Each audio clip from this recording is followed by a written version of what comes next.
Hello friends, this is Sudhanshu Ranjan. Once again, I have come along with some of the important concepts of physics of class 11. In last video, I discussed about the uses of the dimensional formula. So far, we have completed two uses of the dimensional formula. So first use was to check the correctness of the equation. मान लिया जाए हमारे पास एक physical equation है force equal to mass into acceleration. ये equation correct है या इनकरेक्ट है, अगर इसे चेक करना है तो हमें डायमेंशनल फार्मूला का यूज करना पड़ेगा। क्लियर? उसी तरीके से दूसरा यूज है to derive any physical equation. Suppose वही इक्वेशन हम लेते हैं force equal to mass into acceleration. अगर उसे डिराइव करना है, मतलब फोर्स को मास और एक्सेलरेशन के टर्म में डिराइव करना है, तो हमें डायमेंशनल फार्मूला का यूज करना पड़ता है। So that is the second use of the dimensional formula. उसके बाद बच जाता है third use of the dimensional formula, जो हम लोगों ने अभी तक पढ़ा नहीं है। सो इस लेक्चर में हम लोग क्या पढ़ने वाले, third use of the dimensional formula. So third use of the dimensional formula क्या है? To convert one form of unit into another form of unit is the third use of the dimensional formula. So आज के lecture में हम लोग ये third use of dimensional formula पढ़ेंगे।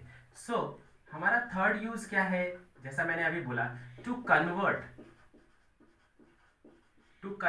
one form of unit into another form of unit। अब इसका मतलब क्या है? इसका मतलब है कि अगर मुझे 1 kg को ग्राम में कन्वर्ट करना है तो क्या लिखेंगे? 1000 ग्राम। ये kg कौन सी यूनिट है? SI unit. और ग्राम कौन सी यूनिट है? CGS unit. तो अगर SI यूनिट को CGS में या CGS यूनिट को SI में कन्वर्ट करना है तो मुझे क्या यूज करना पड़ेगा? डायमेंशनल फार्मूला का यूज करना पड़ेगा। सो आज के लेक्चर में हम लोग ये थर्ड यूज पढ़ने वाले हैं। लेकिन इस थर्ड यूज को कैसे समझा जाए? जैसे पहले दो यूजेस को भी हम लोगों ने एक एग्जाम्पल की हेल्प से समझा था। जैसे हम लोगों ने to check the correctness of equation को समझने के लिए हमने एक क्वेश्चन लिया था, उसके बाद उस क्वेश्चन के हेल्प से उस यूज को समझा। उसी तरीके से हम लोग इस यूज को भी समझने के लिए हम लोग क्वेश्चंस का हेल्प लेंगे। ठीक है, तो हमारा क्वेश्चन क्या है वो देख लेते हैं। क्वेश्चन है convert 1 newton into dyne. Convert 1 newton into dyne. इस क्वेश्चन को अगर मैं इस तरीके से लिखूं तब भी लिख सकते हैं, 1 newton is equal to how much dyne. Question पूछने का ये मतलब है, मतलब 1 न्यूटन में कितना डाइन होता है ये हमें पता करना है। इसका मतलब है न्यूटन को डाइन में कन्वर्ट करना है। अच्छा, न्यूटन को डाइन में कन्वर्ट करने का मतलब न्यूटन कौन सी यूनिट है? SI unit. और डाइन कौन सी यूनिट है? CGS unit. Very good. लेकिन ये न्यूटन किसी साइंटिस्ट के नाम पे रखा गया है। फोर्स की यूनिट जो न्यूटन है वो साइंटिस्ट के नाम पे रखा गया। उसी तरीके से फोर्स की CGS यूनिट डाइन है, वो किसी साइंटिस्ट के नाम पे रखा गया है। लेकिन अगर आप साइंटिस्ट के नाम को एक नाम से दूसरे नाम में कन्वर्ट नहीं कर सकते। हमें ये मालूम है ये न्यूटन किसकी यूनिट है? फोर्स की यूनिट है। तो फोर्स को हम लोग केजी मीटर सेकेंड में रखना पड़ेगा, है ना। जैसे अगर ये न्यूटन क्या है? SI यूनिट है, तो SI यूनिट को हम लोग केजी मीटर और सेकेंड के फॉर्म में रखना पड़ेगा। उसी तरीके से CGS यूनिट को ग्राम, सेंटीमीटर एंड सेकेंड में रखना पड़ेगा। तभी आप केजी मीटर सेकेंड को ग्राम, सेंटीमीटर सेकेंड में कन्वर्ट कर सकते हैं। यहां पर नाम को डायरेक्टली आप कन्वर्ट नहीं कर सकते। तो अब पॉइंट है कि जब न्यूटन को हमें केजी, मीटर और सेकेंड के फॉर्म में लिखना है तभी हम लिख सकते हैं जब डायमेंशनल फार्मूला का यूज करेंगे। अगर हमें डायमेंशनल फार्मूला फोर्स का नहीं मालूम है तो हम फोर्स को हम केजी, मीटर सेकेंड में नहीं लिख सकते। डायमेंशनल फार्मूला अगर इस डाइन किसकी यूनिट है? फोर्स की यूनिट है। कौन सी यूनिट? CGS unit. तो इसका डायमेंशनल फार्मूला हमें मालूम होना चाहिए ताकि हम इसे ग्राम, सेंटीमीटर और सेकेंड में लिख सके। Have you got my point? अब हम लोगों ने पिछले क्लास में देखा है कि किसी भी फिजिकल क्वांटिटी को हम लोग लिख सकते हैं N1U1 is equal to N2U2। Just remember that. मैंने यहां पर बोला N1U1 N2U2। क्लियर है? अगर मैं पूछूं N1 क्या है तो 1 है, U1 क्या है तो न्यूटन है, N2 क्या है तो हमें निकालना है, और U2 क्या है? डाइन है।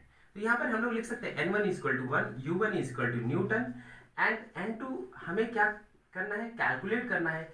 U2 क्या दिया हुआ है? U2 हमें दिया गया है, डाइन है। क्लियर? अब पॉइंट यह है कि मैंने अभी थोड़ी देर पहले बोला कि हमें क्या करना है? U1 एक साइंटिस्ट के नाम से रखा गया है इसकी यूनिट, लेकिन इस नाम में डायरेक्ट हम कन्वर्ट नहीं कर सकते। इस नाम को पहले हमें मीटर, केजी, मीटर और सेकेंड में रखना पड़ेगा। तो हम क्या करें, U1 जो यूनिट क्या है, न्यूटन, और न्यूटन किसकी यूनिट है, फोर्स की यूनिट है, और फोर्स का डायमेंशनल फार्मूला क्या होता है, mlt-2। Very good. Newton SI unit है, इसलिए मास को हम किस में रखेंगे, एसआई के फॉर्म में। तो इसका एसआई यूनिट क्या है, मास का, केजी। लेंथ को किसके फॉर्म में रखेंगे, एसआई के फॉर्म में, दैट इज मीटर। टाइम को किसके फॉर्म में रखेंगे, एसआई के फॉर्म में, दैट इज सेकेंड।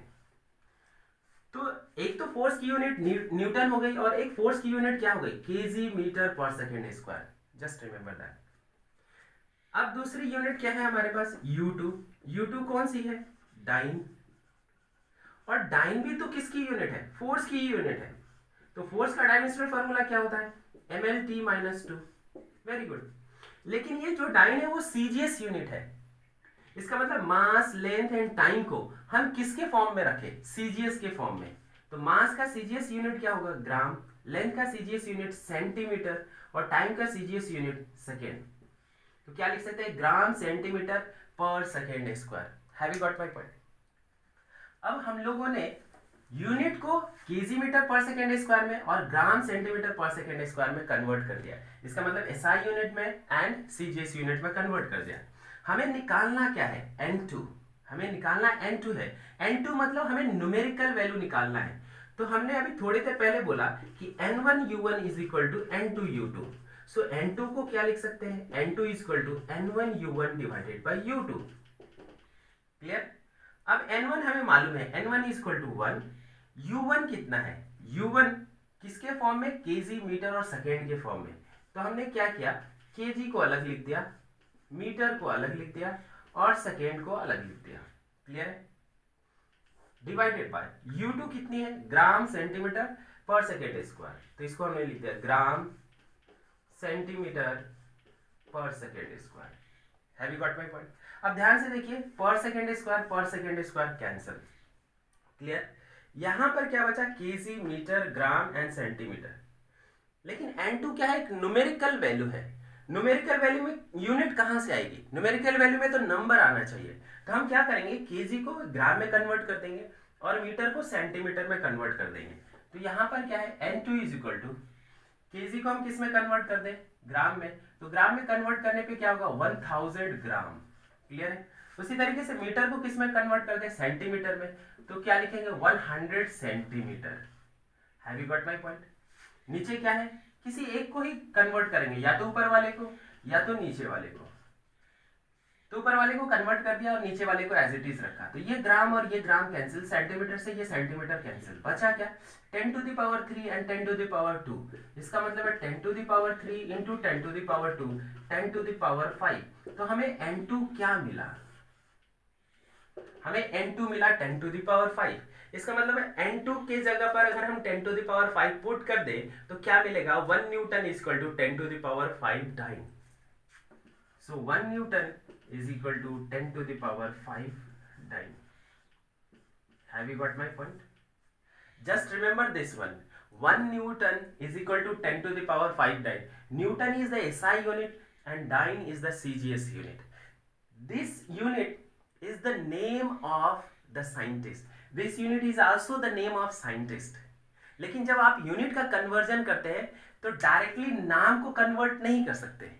हम पहले नाम को किसके फॉर्म में रखेंगे, एसआई यूनिट के फॉर्म में रखेंगे। नाम को पहले एसआई यूनिट के फॉर्म में। तो एसआई यूनिट के फॉर्म में रखने के लिए हमें डायमेंशनल फार्मूला चाहिए। अगर डायमेंशनल फार्मूला नहीं होगा तो हम एसआई यूनिट के फॉर्म में नहीं रख सकते। इसलिए हमने यहां पर जो यूनिट का कन्वर्जन किया किसके हेल्प से किया, डायमेंशनल फार्मूला के हेल्प से किया। क्लियर है। तो ये एग्जांपल एक हो गया जिससे हम लोगों ने समझा कि यूनिट को कैसे कन्वर्ट कर सकते हैं with the help of dimensional formula. Very good. इसका दूसरा यूज भी देख लेते हैं, वो भी बहुत इंपॉर्टेंट है, मैक्सिमम टाइम पूछे जाते हैं, अक्सर बोर्ड में ही पूछा जाता है और कॉम्पिटिटिव एग्जाम में ऐसे ही ऑब्जेक्टिव टाइप क्वेश्चन कभी कभी पूछ लिया जाता है। तो दूसरा क्या है क्वेश्चन, कन्वर्ट 1 जूल इनटू अर्ग। अब पॉइंट ये है कि जूल किसकी यूनिट है, एनर्जी की, और अर्ग किसकी यूनिट होगी, ये भी एनर्जी की, तभी तो हम कन्वर्ट करेंगे। मतलब ये एनर्जी की यूनिट है और ये भी एनर्जी की यूनिट है, लेकिन जूल एसआई यूनिट है और अर्ग क्या है, सीजीएस यूनिट है। इसका मतलब है 1 joule is equal to how much erg, ये हमें प्रूव करना है।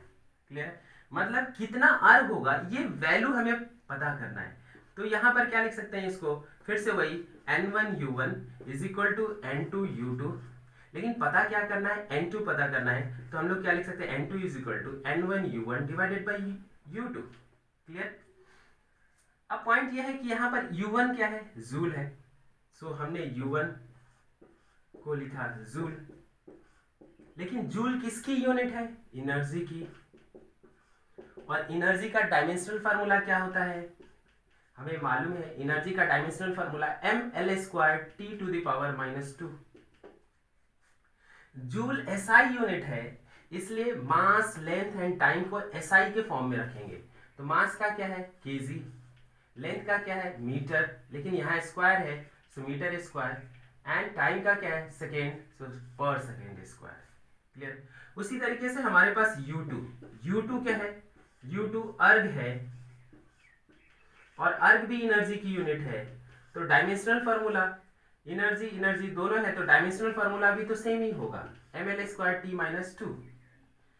लेकिन अर्ग सीजीएस यूनिट है, तो मास, लेंथ और टाइम को किसके फॉर्म में रखा जाए, सीजीएस के फॉर्म में। तो मास का सीजीएस यूनिट क्या है, ग्राम, लेंथ का सेंटीमीटर स्क्वायर, टाइम का यहाँ पर सेकेंड स्क्वायर। क्लियर। तो ये एसआई यूनिट है, किसका एसआई यूनिट है, ये जूल का, और ये किसका एसआई यूनिट है, अर्ग का, सॉरी ये सीजीएस यूनिट है किसका, अर्ग का। Have you got my point. लेकिन हमें निकालना था तो N2, तो N2 इज इक्वल टू हमने लिखा N1U1 डिवाइडेड बाई U2। अब N1 कितना है, N1 हमें मालूम है 1 है। क्लियर है। U1 कितना है, U1 हमने यहां पर निकाला है, केजी को अलग कर ले, मीटर स्क्वायर को अलग कर ले, सेंट और पर सेकेंड स्क्वायर को अलग कर ले। क्लियर है। नीचे भी हमने क्या है, ग्राम को अलग कर लिया, U2 की वैल्यू क्या है, ग्राम सेंटीमीटर स्क्वायर पर सेकेंड स्क्वायर, सेंटीमीटर स्क्वायर को अलग कर लिया और पर सेकेंड स्क्वायर को अलग कर लिया। पर सेकेंड स्क्वायर कैंसिल। फिर से ये क्या है, ये न्यूमेरिकल वैल्यू कैलकुलेट करना है। इसका मतलब है ना तो इसमें केजी रहेगा, मीटर, ना तो मीटर रहेगा, ना ग्राम रहेगा, और ना ही सेंटीमीटर रहेगा। इसका मतलब केजी को ग्राम में कन्वर्ट कर लो, मीटर को सेंटीमीटर में कन्वर्ट कर लो। तो हमने यहाँ पर क्या लिखा है, N2 is equal to KG metre square gram centimetre square. Okay, so KG को हम लोग क्या लिख सकते हैं, 1000 ग्राम। वेरी गुड, लिख दिया। यहां पर मीटर को क्या लिख सकते हैं, मीटर को 100 सेंटीमीटर बोल सकते हैं, 1 मीटर इक्वल टू 100 सेंटीमीटर, और इसका मीटर की जगह पर लिखा 100 सेंटीमीटर, इसका स्क्वायर है तो यहां पर स्क्वायर कर दिया, डिवाइडेड बाई ग्राम, और ये क्या है, सेंटीमीटर स्क्वायर। क्लियर। ये ग्राम से ये ग्राम कैंसिल।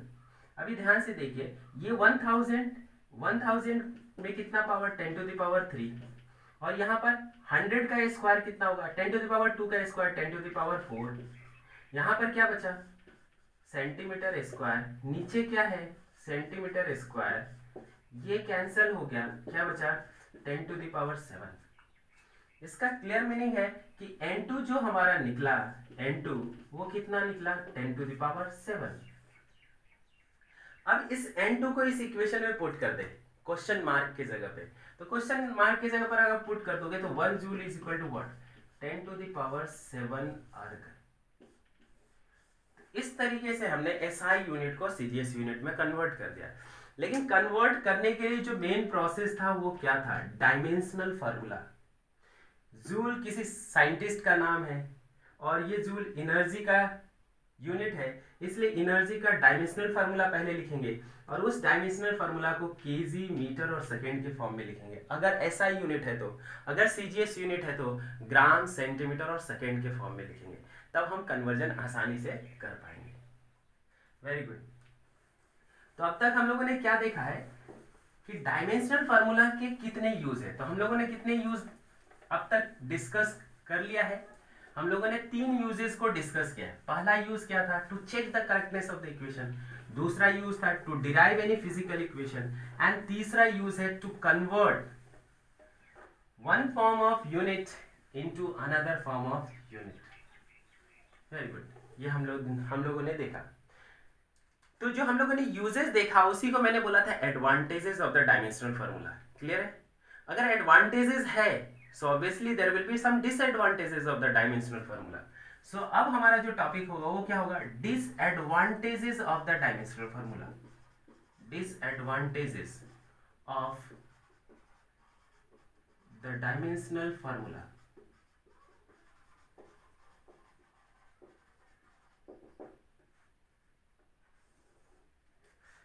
अच्छा, जो हम लोगों ने टाइम पीरियड का जो डेरिवेशन किया था with the help of dimensional formula, वो क्या किया था? Time period is equal to K under root L by G. With the help of dimensional formula हम लोगों ने ये टाइम पीरियड का प्रूफ किया था इस तरीके से। लेकिन एक्चुअल में जो टाइम पीरियड का फार्मूला है वो क्या है? T is equal to 2 pi under root L by G. Actual में ये टाइम पीरियड का फार्मूला है। जब हम लोग डायमेंशनल फार्मूला से किसी भी इक्वेशन को डिराइव करते हैं तो उसके कांस्टेंट वैल्यू को एग्जैक्ट पता नहीं कर पाते। जस्ट रिमेंबर दैट, किसी भी डायमेंशनल फार्मूला से अगर किसी भी इक्वेशन को डिराइव कर रहे हैं तो उसमें जो कांस्टेंट आता है इक्वेशन का, उस कांस्टेंट को आप एग्जैक्टली पता नहीं कर सकते वो कांस्टेंट की वैल्यू कितनी है। तो ये सबसे बड़ा ड्रॉबैक है डायमेंशनल फार्मूला को। मतलब कि dimensional formula can not calculate the constant value of the equation. Just remember that. So ये पहला disadvantage, it can not calculate the constant value of any equation. एक ये हो गया, this is the disadvantage of the dimensional formula. दूसरा क्या है कि मान लीजिए आपको S is equal to ut prove करना है, तो आप प्रूव कर सकते हो with the help of dimensional formula. अगर मैंने बोला S इज इक्वल टू आप हाफ एटी स्क्वायर प्रूव करना चाहते हो तो ये भी आप प्रूव कर सकते हो। इसका सिर्फ आप कांस्टेंट वैल्यू कैलकुलेट नहीं कर पाओगे, लेकिन S is equal to 80 square आप प्रूव कर सकते हो with the help of dimensional formula. लेकिन आपको अगर बोला जाए S is equal to UT plus half AT square prove करो तो आप नहीं प्रूव कर सकते। इसको डायमेंशनल फार्मूला के हेल्प से प्रूव नहीं कर सकते। जब भी आपके पास कोई भी इक्वेशन में एक से ज्यादा टर्म होगा, एक से ज्यादा टर्म मतलब सिर्फ राइट साइड की बात कर रहा हूं कि राइट साइड में अगर एक से ज्यादा टर्म होगा तो उस इक्वेशन को आप कभी भी प्रूफ नहीं कर सकते हैं। और इस इक्वेशन को हम लोग बोलते हैं कंपोजिट इक्वेशन। कौन सा equation? Composite equation.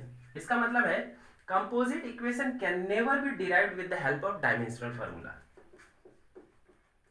So it can't derive the composite equation. It can't derive the composite equation. Just remember that.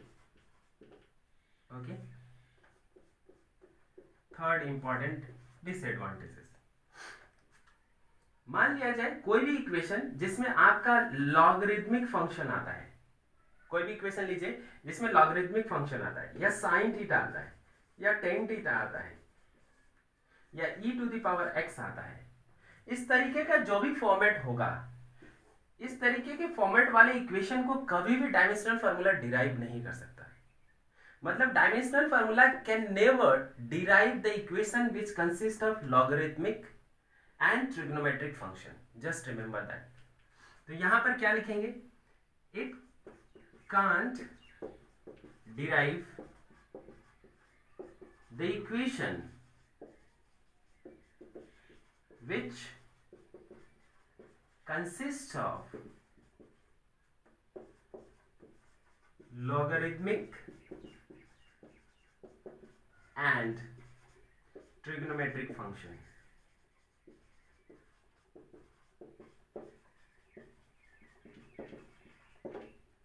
Have you got my point? ये थर्ड डिसएडवांटेजेस है। तो इस तरीके से एक और डिसएडवांटेज है डायमेंशनल फार्मूला का। वो कौन सा? मान लिया जाए आपके पास किसी भी इक्वेशन के 3 से ज्यादा वेरिएबल है, जैसे मास, लेंथ एंड टाइम, इसके अलावा भी अगर कोई वेरिएबल है ना, तो 3 से ज्यादा अगर वेरिएबल है किसी इक्वेशन के, तो उस इक्वेशन को भी डिराइव नहीं किया जा सकता with the help of dimensional formula. क्या मैंने बोला? If any equation consists of more than 3 variables, that equation cannot be derived with the help of dimensional formula. So ये भी हमारा ड्रॉबैक है। क्या है? It can't derive the equation which consists of more than 3 variables.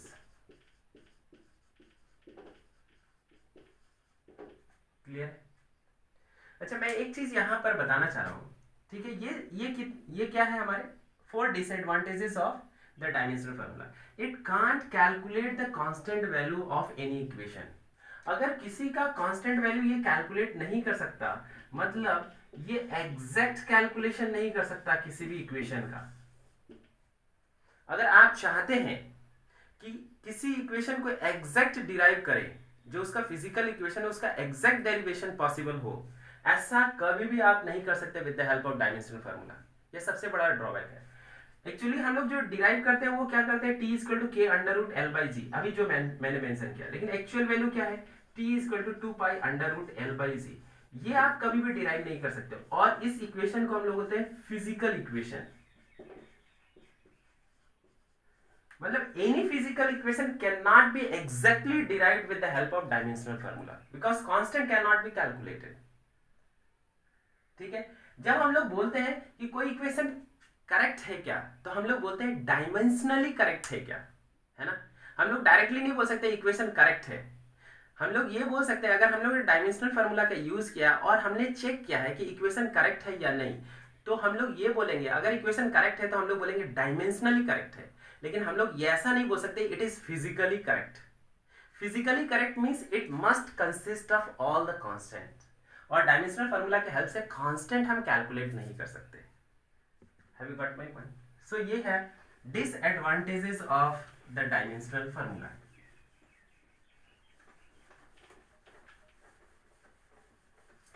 जो हमारा next topic है dimensional analysis, यहां पे हम लोगों का खत्म। इसके बाद जो हमारा नेक्स्ट टॉपिक है वो है मेजरमेंट, है ना? तो मेजरमेंट में बहुत सारे ऐसे वैल्यूज आएंगे जिसे पढ़ना जरूरी है। तो सारे वैल्यूज को आप लोगों को याद रख लेना चाहिए एटलीस्ट, है ना? नहीं याद रख पाते तब भी कोई बुरी बात नहीं है, लेकिन आप अगर साइंस के स्टूडेंट हैं तो कोशिश कीजिएगा जो मैं वैल्यूज लिखवा रहा हूँ यहाँ पे, वो वैल्यूज बहुत इंपॉर्टेंट है, वो आप लोगों को याद रखना चाहिए, है ना? हमेशा याद रखना चाहिए। तो कुछ इंपॉर्टेंट वैल्यूज है जिसे आप लोग याद रखिए। मान लिया जाए मैंने बोला 1 metre equal to how much centimetre, तो आप बोलोगे 1 मीटर इक्वल टू 100 सेंटीमीटर, और आप हंस भी रहे होगे कि 1 मीटर पूछ रहे हम लोगों से, 1 metre equal to how many centimetres, तो 1 metre equal to 100 centimetre. Very good. इसके अलावा मैं पूछूं 1 kilometre, 1 kilometre equal to 1000 metre.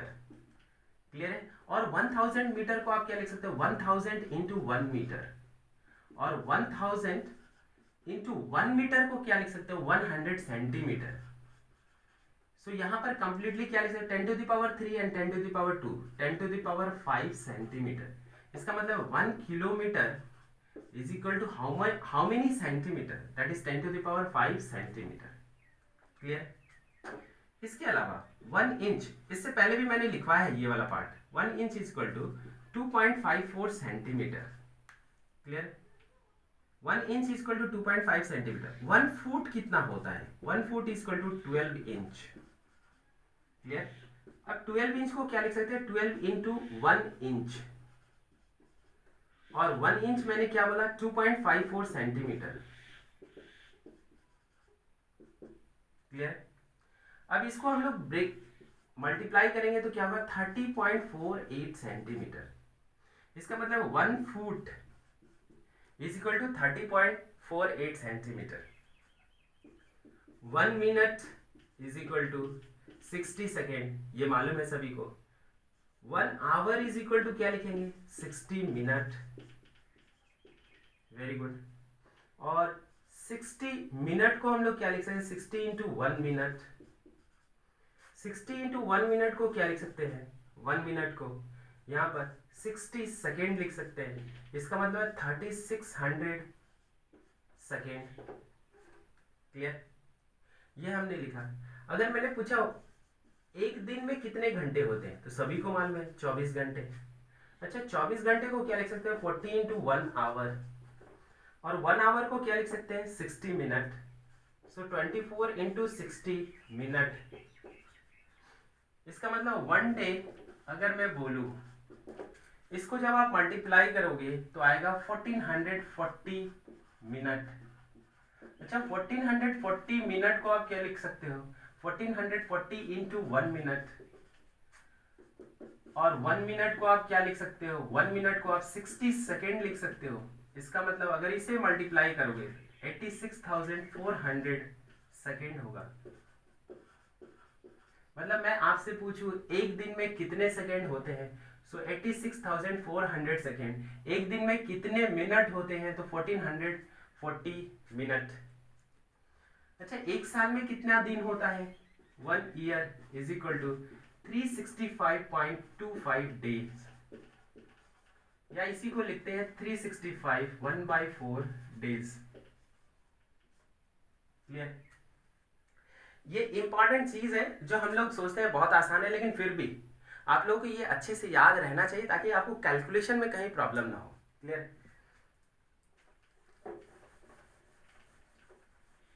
अब मैं यहाँ पे एक और चीज लिखना चाह रहा हूं। अच्छा, आप लोगों को ऑर्डर मालूम होगा, है ना, order of the length, order of the mass. अगर मैंने यहाँ पर कोई भी एक नंबर लिखा है ना, किसी नंबर को हम लोग कैसे डिनोट करते हैं, किसी नंबर को डिनोट करने के लिए लिखते हैं a into 10 to the power b। कोई भी नंबर आपके पास है उसको किसके फॉर्म में लिखेंगे, a into 10 to the power b। Very good. और जो a की वैल्यू होगी वो हमेशा 0.5 और 0.5 और 5 के बीच में होगी। क्लियर है, ए की वैल्यू कहां से कहां लाई करेगी, 0.5 से 5 के बीच में लाई करेगी। अगर मैंने बोला कोई भी नंबर को इस फॉर्म में लिखा जा सकता है, इसका मतलब अगर मैंने आपको बोला 30 जो लिखा हुआ है, इस 30 को आप कैसे लिखोगे, 30 को आप लिखने के लिए अगर इस 30, ये नंबर एक हमारा क्या है 30, तो इसको लिखने के लिए हम लोग क्या करें, n is equal to a into 10 to the power b के फॉर्म में लिखना है। सो यहाँ पर क्या होगा, 10 टू द पावर, क्या हम इसको 1 लिख सकते हैं, और a की जगह पर क्या लिख सकते हैं, 3 लिख सकते हैं। क्लियर है, a की जगह पर हमने क्या लिखा 3, और b की जगह पर हमने क्या लिखा 1। तो ये तो 30 हो गया, ये सभी को मालूम है। लेकिन क्या हम लोग ऐसा लिख सकते हैं, हाँ ऐसा लिख सकते हैं, क्योंकि जो a नंबर है वो कहां से कहां लाई करेगी, 0.5 से लेकर 5 के बीच में लाई करेगी। Have you got my point. अगर मैंने यहां पर लिखा 60 एक नंबर है, अब इस नंबर को इसके फॉर्म में लिखना है, इस नंबर को इसके फॉर्म में, तो क्या हम ऐसे लिख सकते हैं 6 इंटू 10 टू द पावर 1, क्या ऐसे लिख सकते हैं, नहीं, क्योंकि अब जो a की वैल्यू है ये 5 से बड़ी हो गई, लेकिन ये 5 से बड़ी नहीं होनी चाहिए, इसलिए हम इसको क्या लिखेंगे 0.6 into 10 to the power 2। Have you got my point. अगर यहां पर जो डिजिट लिख रहे हो, a की जगह पर जो डिजिट लिख रहे हो वो ना तो 0.5 से, यहाँ ये 0.5 से बड़ी हो सकती है और 5 से छोटी हो सकती है, लेकिन 5 से बड़ी नहीं हो सकती। जस्ट रिमेंबर दैट, 5 से बड़ी नहीं हो सकती और 0.5 से छोटी भी नहीं हो सकती। तो यहां पर हम क्या लिखेंगे 0.6 इंटू 10 टू द पावर 2। अब पॉइंट ये है कि आपसे पूछा जाएगा ऑर्डर ऑफ दिस नंबर। अब इस नंबर का ऑर्डर बताइए, तो यहां पर जो ऑर्डर है ये 1 है, लेकिन ये गलत है, यहां पे जो ऑर्डर है इस नंबर के लिए जो ऑर्डर है वो कितना है 2 है, मतलब 10 के पावर को हम लोग ऑर्डर बोलते हैं। Just remember that. अगर मान लिया जाए मैंने लिखा 5342 एक नंबर है ना, अब मैंने बोला इसका ऑर्डर बताइए, तो आप क्या करोगे, इसका ऑर्डर किसके किसके बीच, ये a किसके किसके बीच में हो सकता है 0.5 से 5 के बीच में। अगर मैं इसको ऐसे लिखता हूं 5.342 इंटू 10 टू द पावर 3, यहां पर पॉइंट लगाया मतलब 10 टू द पावर 3। लेकिन आप ध्यान से देखिए ये जो a है, a 5 से बड़ा है, तो ये 5 से बड़ा नहीं हो सकता, तो फिर मैं इसको क्या लिखूंगा 0.5342 इंटू 10⁴। और ये 4 क्या है, ये 4 एक ऑर्डर है। Have you got my point? 4 क्या है, इस नंबर का ऑर्डर है। उसी तरीके से हम लोग को ऑर्डर ऑफ लेंथ जानना होता है, ऑर्डर ऑफ मास जानना होता है। तो अभी हम लोग जो पढ़ने वाले हैं वो कुछ चीजें हैं जो आपको याद रखना पड़ेगा, वो ऑर्डर आपको याद रखना पड़ेगा। Just remember that. क्लियर? तो अगर मैंने बोला आपको ऑर्डर जानने के लिए 10⁻1 को हम लोग क्या बोलते हैं, 10⁻1 को हम लोग डेका बोलते हैं। क्या? डेका। 10⁻2 को क्या बोलते हैं, 10⁻2 को हेक्टो बोलते हैं। 10⁻3 को किलो बोलते हैं। 10⁻6 मेगा बोलते हैं। 10⁻9 गीगा बोलते हैं। 10⁻12 tera. 10⁻15 peta and 10⁻18 exa. Just remember that. अगर मैंने यहां पर 10⁻2 मैंने यहां पर लिखा है 10⁻2 मीटर, इसका मतलब है 10⁻2 को हम लोग क्या बोल रहे हैं, हेक्टो। तो इसको हम लोग लिख सकते हैं हेक्टोमीटर। 10⁻2 के जगह हेक्टो और ये metre, hectometre. Have you got my point? अगर 10⁻3 है ना, यहाँ पर 10⁻3 मीटर, तो 10⁻3 के जगह पर आप क्या लिख सकते हो, किलो, और इसके साथ क्या है, मीटर, तो क्या हो जाएगा किलोमीटर, मतलब 1 kilometre. Have you got my point? तो ये जो आप 10⁻1 ये ऑर्डर जो देख रहे हैं, इसका एक नाम भी रखा गया है। 10⁻1 को क्या बोला गया, डेका। 10⁻2 को क्या बोला गया, हेक्टो। इस तरीके से ये नाम रखा गया। तो 10⁻1 को क्या बोला गया, डेसी। देसी नहीं, डेसी। 10⁻2 को क्या बोला गया, सेंटी। 10⁻3 को मिली। 10⁻6 को माइक्रो, और इसको रिप्रेजेंट किया गया किससे, म्यू से। 10⁻9 को नैनो, इसको रिप्रेजेंट किया गया स्मॉल एन से। 10⁻12 पीको, इसको स्मॉल पी से। 10⁻15 फेम्टो, और इसको फर्मी भी बोलते हैं कभी कभी। क्या बोलते हैं, 10⁻15 को क्या बोलते हैं, फेम्टो और फर्मी। 10⁻18 को क्या बोलते हैं, 10⁻18 को एक्टो बोलते हैं, एक्टो। तो ये फॉर्मेट आपको याद रह जाए तो बहुत अच्छा है। मुझे लगता है कि जो भी साइंस पढ़ते हैं एटलीस्ट ये वैल्यूज कुछ याद होने चाहिए, है ना। उसके बाद भी कुछ इंपॉर्टेंट वैल्यूज हैं, कुछ कॉन्स्टेंट्स हैं, वो भी याद रखना है। सभी को मैं यहाँ पर एक साथ लिख दे रहा हूँ ताकि आप लोग इसको याद कर सके, कभी भी जरूरत पड़े तो एक साथ आप इसको पढ़ सके।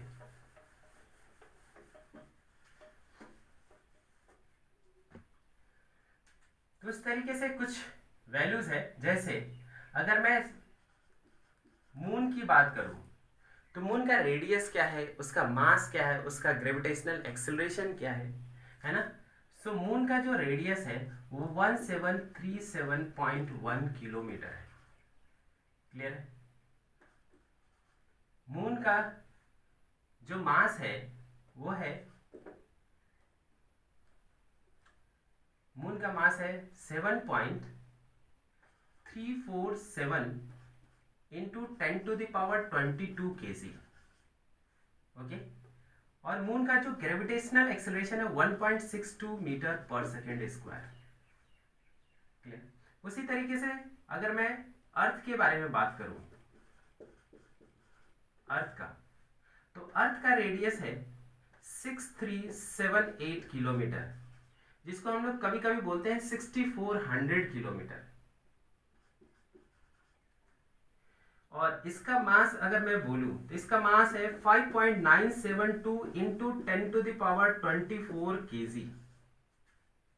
इसके ग्रेविटेशनल एक्सेलरेशन की बात करूं तो ये सभी को मालूम है 9.807 मीटर पर सेकेंड स्क्वायर। क्लियर। उसी तरीके से अगर मैं सन की बात करूं, सन की, तो सन का रेडियस क्या है? सन का रेडियस 695700 किलोमीटर। क्लियर है? 6,95,700 किलोमीटर।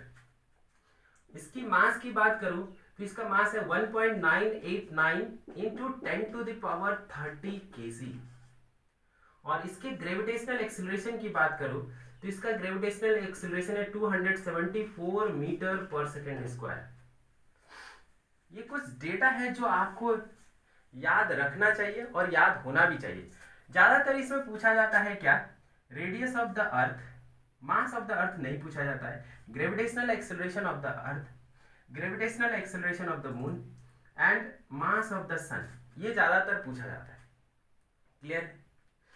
लेकिन ऐसा नहीं है कि हमें ये सब चीज याद नहीं होना चाहिए। अगर हम साइंस के स्टूडेंट्स हैं तो ये सारी चीजें याद रह जाए तो ज्यादा अच्छा है। क्लियर। अब ये अगर मैं ग्रेविटेशनल एक्सेलरेशन की बात करूं, कुछ प्लैनेट्स है जिसका ग्रेविटेशनल एक्सेलरेशन की बात करूं, तो ग्रेविटेशनल एक्सेलरेशन का जो वैल्यू होता है वो क्या होता है? gm divided by r square. ये फॉर्मूला होता है। इसी के बेस पे सभी प्लैनेट का ग्रेविटेशनल एक्सेलरेशन कैलकुलेट किया जाता है। तो अगर मैं आपसे पूछूं gravitational acceleration of the moon, तो अभी मैंने लिखा है 1.62 मीटर पर सेकेंड स्क्वायर। उसी तरीके से अगर मैं बोलूं कि ग्रेविटेशनल एक्सेलरेशन ऑफ मरकरी क्या होता है, तो gravitational acceleration of the Mercury is 3.7 meter पर second square. Gravitational acceleration of Mars क्या होता है? दैट इज 3.711 मीटर पर second square. Gravitational acceleration of Venus and Uranus दोनों के लिए 8.7 मीटर पर second square. Clear. Gravitational acceleration of earth is equal to 9.807 meter पर सेकेंड स्क्वायर। उसी तरीके से अगर ग्रेविटेशनल एक्सेलरेशन ऑफ नेपच्यून बोला जाए, दैट इज 11.15 मीटर पर सेकेंड स्क्वायर। उसके बाद ग्रेविटेशनल एक्सेलरेशन ऑफ जुपिटर अगर बोला जाए, दैट इज 24.7 मीटर पर second square. Gravitational acceleration of the sun जैसा मैंने अभी बताया है 274 मीटर पर सेकेंड स्क्वायर। और ये जो वैल्यू हम लोग निकालते हैं किस फार्मूला के बेस पे निकालते हैं? ग्रेविटेशनल कांस्टेंट का वैल्यू हमें मालूम है। ग्रेविटेशनल कांस्टेंट का वैल्यू कितना होता है? 6.67 इंटू 10⁻⁻11। और अगर मुझे अर्थ का निकालना है तो अर्थ का मास रखेंगे, अर्थ का रेडियस रखेंगे। अगर सन का ग्रेविटेशनल एक्सेलरेशन निकालना है तो सन का मास रखेंगे और सन का रेडियस रखेंगे। यहाँ पर मास, रेडियस और ग्रेविटेशनल एक्सेलरेशन दे दिया गया। ये जरूरी नहीं है ये सारा चीज याद रखना, लेकिन जो मेन इंपॉर्टेंट चीज है gravitational acceleration of the moon, gravitational acceleration of the earth and gravitational acceleration of the sun, अगर ये तीनों याद रख लें तो काफी है। क्लियर। इसके अलावा कुछ कांस्टेंट्स है ना, कुछ कांस्टेंट्स है उसको भी आप लोगों को याद रखना है। जैसे मैं आपसे पूछूं एप्सिलॉन नॉट, एप्सिलॉन नॉट, और एप्सिलॉन नॉट को बोलते हैं relativity in free, permittivity in free space. क्या बोलते हैं? Permittivity in the free space. Free space मतलब जहां पे कुछ भी नहीं है, वैक्यूम है, उसकी जो परमिटिविटी, ये आप लोग सेकेंड ईयर में जाके पढ़ोगे। इसकी वैल्यू होती है 8.854 इंटू 10⁻⁻12 फैराड पर मीटर। ये क्या है? फैराड। और ये क्या है? मीटर। उसी तरीके से एक आती है परमिएबिलिटी, ये परमिटिविटी है और ये permeability in the free space है। इसकी वैल्यू होती है 4 pi into 10⁻⁻7 henry per meter. Clear. और इस दो वैल्यू के हेल्प से स्पीड ऑफ लाइट को कैलकुलेट किया जाता है। स्पीड ऑफ लाइट होता है 1 divided by √μ0 into epsilon naught. Just remember that. और अगर मैं ये वैल्यू μ0 और एप्सिलॉन नॉट इसमें पुट करूं तो ये जो वैल्यू आती है 299,792,458 मीटर पर सेकेंड। ये एग्जैक्ट, ऑलमोस्ट एग्जैक्ट वैल्यू है ये। अगर इसको अप्रोक्सीमेट वैल्यू में लिखा जाए तो क्या लिखते हैं, 2.99 इंटू 10⁻8 मीटर पर सेकेंड, या फिर हम लोग क्या लिखते हैं 3 इंटू 10⁻8 मीटर पर सेकेंड। क्लियर? इसके अलावा कुछ कांस्टेंट्स है वो आपको याद रखना पड़ेगा। जैसे मैं आपसे बोलूं ग्रेविटेशनल कांस्टेंट, उसकी वैल्यू कितनी है, तो हमें मालूम है 6.67 इंटू 10⁻11 न्यूटन मीटर स्क्वायर पर केजी स्क्वायर, इसकी यूनिट। क्लियर है? उसी तरीके से प्लैंक्स कांस्टेंट की बात करें तो 6.63 इंटू 10⁻34 जूल्स सेकेंड, है ना। 6.63 इंटू 10⁻34 जूल सेकेंड, ये जूल है और ये सेकेंड। उसके बाद अगर मैं कूलम्ब्स कांस्टेंट की बात करूं, कूलम्ब्स कांस्टेंट को स्मॉल के से लिखते हैं, that is 9 into 10⁻9 newton metre square पर कूलम स्क्वायर। क्लियर? उसके बाद अगर बोल्ट्जमैन कांस्टेंट की बात करूं, क्या है ये, बोल्ट्जमैन कांस्टेंट कैपिटल के 1.38 इंटू 10⁻23 जूल्स पर केल्विन। क्लियर? उसके बाद अगर गैस कांस्टेंट, ये आप लोग लिखते जाएंगे साइड में, this is the gravitational constant, this is Planck's constant, this is Coulomb's constant small के, कैपिटल के that is Boltzmann constant, and this is gas constant. और ये गैस कांस्टेंट होता है 8.314 जूल्स पर मोल पर केल्विन। क्लियर? उसी तरीके से एक रेडबर्ग कांस्टेंट भी होता है, रेडबर्ग कांस्टेंट, वो होता है 1.097 इंटू 10⁻7 पर मीटर। ओके, आप लोग बोल रहे हो कि सर आप इतना कुछ लिखवा रहे हो, ये सारा चीज याद, आपको अगर ये याद रह जाए तो ये बहुत अच्छी बात है, क्योंकि आप लोग साइंस पढ़ रहे हैं, क्योंकि कोई भी वैल्यू कभी भी यूज की जा सकती है, और इसमें से ये सारी वैल्यू हमेशा यूज की जाती है। जैसे रेडबर्ग कांस्टेंट हो गया और ये गैस कांस्टेंट, ये हमेशा केमिस्ट्री में आप लोग यूज करोगे। ये यहाँ पर ये बोल्ट्जमैन कांस्टेंट ये केमिस्ट्री में यूज करोगे, ये कूलम्ब्स कांस्टेंट, ये प्लैंक्स कांस्टेंट और ये ग्रेविटेशनल कांस्टेंट ये फिजिक्स में मोस्टली यूज करोगे। सो अगर ये सब याद रह जाए तो बहुत अच्छी बात है। लेकिन ये सब याद आप लोग सोचोगे एक ही बार में याद हो जाएगा, नहीं, ये प्रैक्टिस पे डिपेंड करता है, आप कितनी बार इसको यूज करते हो। आप ज्यादा बार यूज करोगे तो आपको ये याद रह जाएगा ऑटोमेटिकली, आपको इसे रटने की जरूरत नहीं है।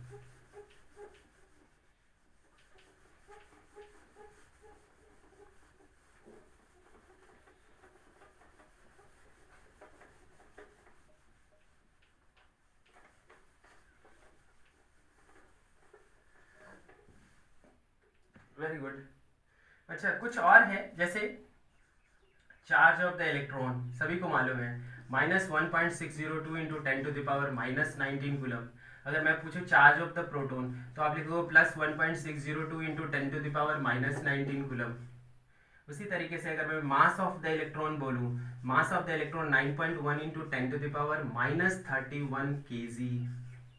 क्लियर है? Mass of the proton that is 1837 times mass of the electron, और ये जब आप पुट करोगे that is 1.667 into 10⁻27 kg, -27 kg। और इसी को हम लोग लिखते हैं 1 AMU, atomic mass unit, 1.67 into 10⁻27 kg। उसके बाद अगर मैं बोलूं mass of the neutron, mass of the neutron, mass of the neutron almost कितना होता है मास ऑफ प्रोटॉन के, लेकिन mass of neutron is greater than mass of proton, just remember this one. Okay, इसके अलावा 1 ATM कितना होता है, 1 ATM is equal to 1.013 into 10⁵ pascal. Clear है? या फिर 1 बार ये भी प्रेशर की यूनिट है, that is 10⁵ pascal. Have you got my point? So ये कुछ इंपॉर्टेंट वैल्यूज है, सो प्लीज इसे आप लोग कोशिश करेंगे ज्यादा से ज्यादा याद रख सके।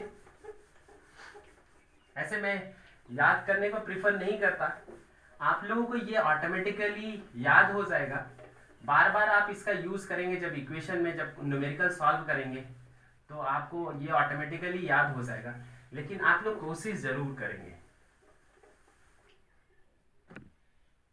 क्लियर है? उसके अलावा 3 बहुत इंपॉर्टेंट पार्ट है जो हम लोग मेजरमेंट में यूज करेंगे।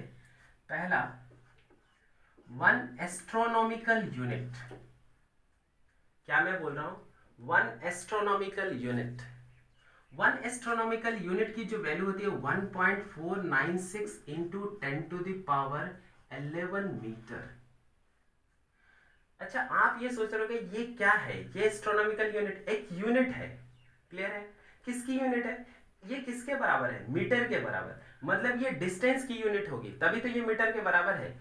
यहां पर क्या है, इसको हम लोग क्या बोलते हैं कि एक सन है और एक अर्थ है। ये सन है और ये अर्थ है। सन और अर्थ के बीच का जो एवरेज डिस्टेंस होता है, सन और अर्थ के बीच का जो एवरेज डिस्टेंस होता है, उसे हम बोलते हैं 1 एस्ट्रोनॉमिकल यूनिट। तो हम इसको कैसे डिफाइन कर सकते हैं? It is the average distance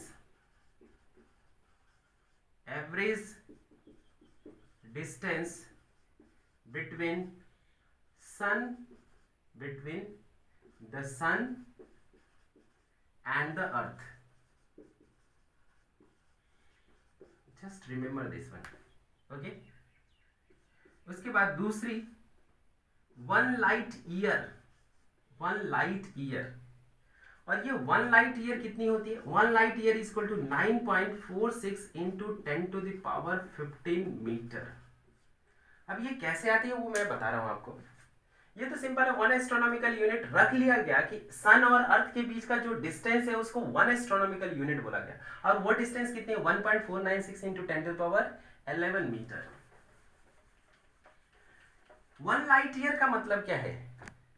1 light year मतलब 1 साल तक अगर लाइट ट्रेवल करते रहे, 1 साल तक अगर लाइट ट्रेवल करते रहे तो वो कितना डिस्टेंस कवर करेगा, उसी को हमने नाम दिया 1 light year. The distance covered by the light when it travels for 1 year completely. Clear? तो अगर मैं आपको बोलूं यहां पे कि एक सन है और सन का ये जो लाइट है वो ट्रेवल कर रहा है, ये ट्रेवल कितने साल तक कर रहा है? 1 साल तक, 1 ईयर तक। क्लियर है? अच्छा, ये ट्रेवल कर रहा है, इसकी तो वेलोसिटी हमें मालूम है। इसकी वेलोसिटी क्या होती है? सनलाइट की जो वेलोसिटी होती है, वो सनलाइट की जो वेलोसिटी होती है, वो स्पीड जो होती है वो कितनी होती है? 3 इंटू 10⁸ मीटर पर सेकेंड। ये तो सभी को मालूम है, अभी मैंने लिखवाया भी था, है ना? अब ध्यान से देखिए, हमें ये डिस्टेंस पता करना है। तो डिस्टेंस पता करने के लिए डिस्टेंस इज इक्वल टू क्या होता है? स्पीड इंटू टाइम या velocity, sorry speed into time, यही तो लिखेंगे। Distance is equal to speed into time. तो स्पीड हमें मालूम है, इसका स्पीड कितना है? 3 इंटू 10⁸ मीटर पर सेकेंड।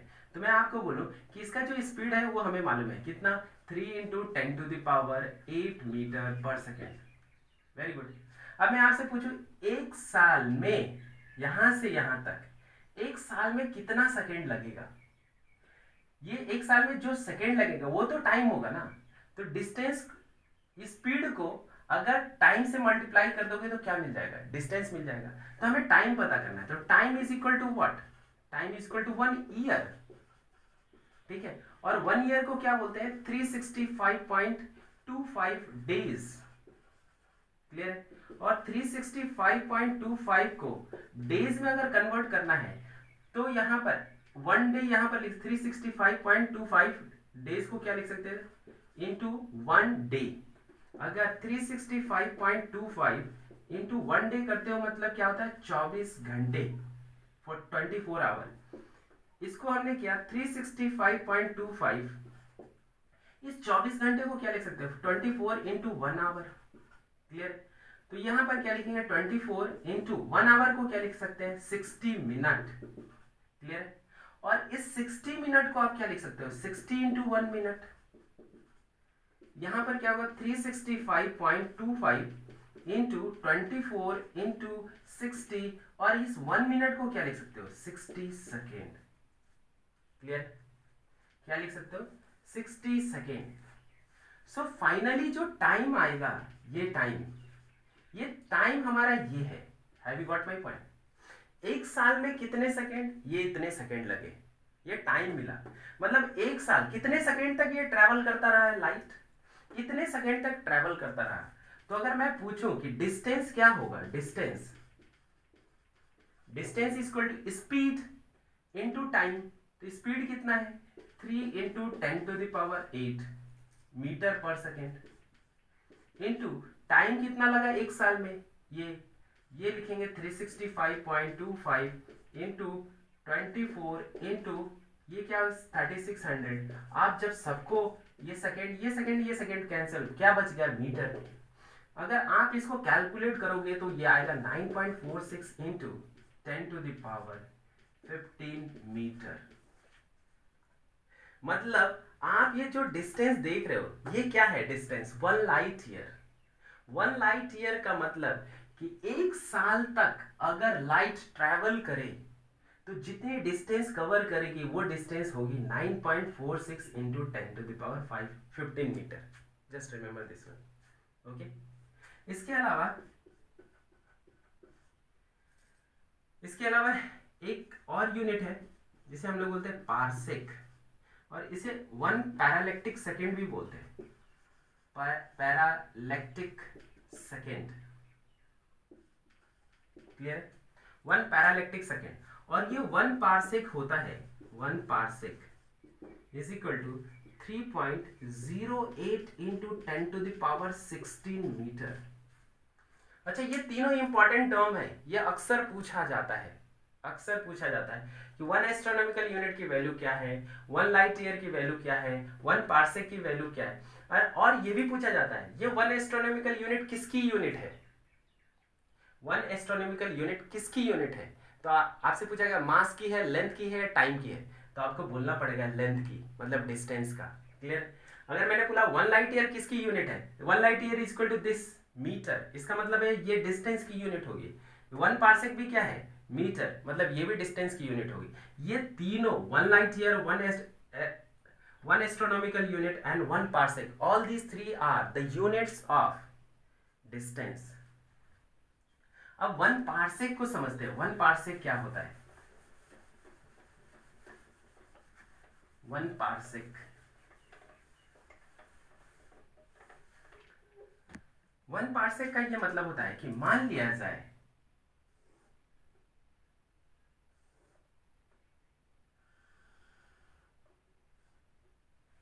ये जो आर्क लेंथ है, ये आर्क लेंथ 1 एस्ट्रोनॉमिकल यूनिट है। कितनी है, ये जो आर्क लेंथ है वो कितनी है, 1 एस्ट्रोनॉमिकल यूनिट। और ये जो एंगल, ये 1 सेकेंड का है। मैंने बोला था एंगल को सेकेंड में भी लिख सकते हैं और मिनट में भी लिख सकते हैं, डिग्री में भी लिख सकते हैं। Have you got my point? तो मैंने बोला कि अगर ये एंगल 1 सेकेंड का है और ये आर्क लेंथ अगर 1 एस्ट्रोनॉमिकल यूनिट है, तो ये जो डिस्टेंस होगा, ये जो डिस्टेंस, ये रेडियल डिस्टेंस होगा, इसी को हम लोग बोलेंगे 1 पारसेक। क्या बोलेंगे, 1 पारसेक। अब ध्यान से देखिए, तो ये तो एल है, हमें मालूम है थीटा इज इक्वल टू क्या होता है, L divided by R, clear है। और एल कितना है, 1 एस्ट्रोनॉमिकल यूनिट। 1 एस्ट्रोनॉमिकल यूनिट का मतलब कितना, यहाँ पर 1.496 into 10⁻11, very good, divided by R. लेकिन ये थीटा कितना है, theta is equal to 1 second, very good, 1 second is equal to 1.496 into 10⁻11 divided by R. लेकिन 1 सेकेंड को हम डायरेक्टली 1 सेकेंड में नहीं रख सकते। जब आप आर मतलब डिस्टेंस है, और डिस्टेंस को जब कैलकुलेट करोगे, ये 1 सेकेंड एंगल है, 1 सेकेंड को आप रेडियन में कन्वर्ट करोगे। किस में कन्वर्ट करोगे, रेडियन में। और मैंने बताया था 1 second is equal to how much, 1 second is equal to 4.85 into 10⁻⁻6 radian. ये मैंने पहले बताया है आप लोगों को, क्लियर है। तो यहां पर क्या लिखेंगे, 1 second is equal to 4.85 into 10⁻⁻6 radian, clear है, is equal to 1.496 into 10⁻11 divided by R. सो R is equal to what, 1.496 into 10⁻11 divided by 4.85 into 10 to the power -6। ये 10 टू द पावर -6 ऊपर जाएगा तो क्या होगा 10 टू द पावर 17। इसको जब आप डिवाइड करोगे तो आएगा 0.308 इंटू ये ऊपर जाएगा 10 टू द पावर 17 हो जाएगा। इसका एक 10 इधर ले आओगे तो क्या हो जाएगा 3.08 into 10 to the power 16 metre. Have you got my point? तो हमने यहाँ पर पार्सेक को कैसे समझाया, ध्यान से देखिए, ये जो आर है यही 1 पार्सेक है। ये आर मतलब ये डिस्टेंस ही हमारा क्या है 1 पार्सेक। 1 पार्सेक का मतलब एक आर्क लेंथ है जिसकी वैल्यू कितनी है 1 एस्ट्रोनॉमिकल यूनिट, जो कितनी एंगल बना रही है 1 सेकेंड। अगर 1 सेकेंड एक आर्क लेंथ जो 1 एस्ट्रोनॉमिकल यूनिट की है तो उसके लिए ये जो डिस्टेंस होगा, ये जो रेडियस होगा, ये कितना होगा, वो रेडियस 1 पार्सेक होगा। Have you got my point? तो हम लोग क्या बोल सकते हैं 1 parsec is the distance eight which 1 astronomical unit subtends an angle of 1 second. Just remember that 1 parsec is the distance at which 1 astronomical unit subtends an angle of 1 second at any point. इसको हम लोगों ने 1 parsec बोला। जो definition बोला वो आप लोग खुद से लिख लेंगे। 1 लाइट ईयर का डेफिनेशन मैंने क्या बोला, the distance travelled by the light in 1 year is known as 1 light year. और 1 लाइट ईयर की value 9.46 into 10 to the power 15 metre.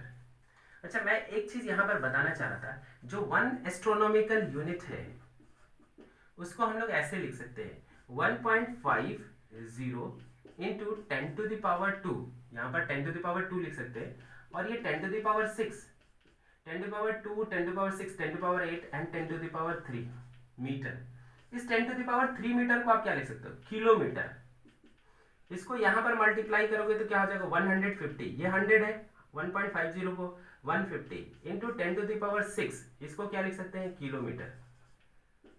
अच्छा, ये 150 into 10 to the power 6 kilometre, 10 to the power 6 क्या होता है मिलियन, तो हम लोग क्या बोले 150 मिलियन किलोमीटर। तो कभी कभी बोला जाता है कि जो सन, ये एस्ट्रोनॉमिकल यूनिट क्या है, किसके किसके बीच का सेपरेशन है, सन और अर्थ के बीच का सेपरेशन। तो आपसे पूछा जाता है what is the separation in between sun and the earth, और what is the distance in between sun and earth, that is 1 astronomical unit, और वो कितनी होती है 150 मिलियन किलोमीटर। डायरेक्टली कभी कभी ऐसा बोला जाता है 150 million kilometre. Okay, so with this I would like to conclude my lecture. Number of values I have written down over here, so you just try to remember those. If you are not being able to remember, then you don't have to stress over it, because automatically you can remember it. When you are going to use all these values number of times, then you will be in habit of having those values easily, so you don't have to worry about them. I have got it written down here because you could easily access all these values at a time. Have you got my point? So with this I just say goodbye to all of you. Thank you.